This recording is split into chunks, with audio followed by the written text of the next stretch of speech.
Okay, hvis vi starter med, at vi skal fra centimeter til for helvede, så ser vi, det her, det er 1. Nu starter vi forfra. Og der er ikke luk nu her, der er kun, der er ikke noget med et kvadrat eller kubikcentimeter, det vil sige, at vi starter bare med 1. Så det vil bare, at hvor mange centimeter går der på 1 decimeter, der går 10. Vi kan jo ikke have en medium over til luft. Okay, så starter vi med, så siger vi her. 1, 2, 3, 4, 5, 6, 7, 8, 9, 10. Godt.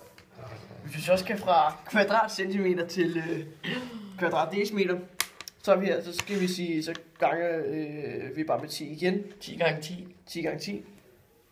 1, 2, 3, 4, 5, 6, 7, 8, 9, 10. Vi har fundet en skæg metal intro over det her. Præcis. Hey! Og hvis vi så skal fra... Danke. Ja, hvis det er lige det her med den her. Jeg har lige fået sådan en her.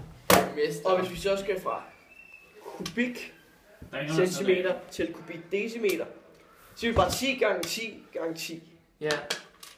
Okay? Altså, 1, 2, 3, 4, 5, 6, 7, 8, 9, 10. 1, 2, 3, 4, 5, 6, 7, 8, 9, 10. Nej, det er vi. Og så se her. Ja, okay, vi gør sådan.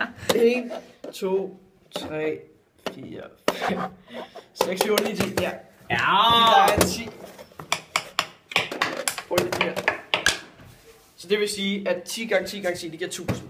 Så det vil sige, centimeter til decimeter almindeligt, det giver 10. Kvadratdecimeter til kvadratdecimeter giver 100. Og 10 gange 10 gange 10, altså kubik centimeter til kubik decimeter, det giver 1000. ja. Og sådan. 10 i anden. Det er fucking trommesæt. Ja. Stop film. Kan du se 10 i anden? Bitch. Wow.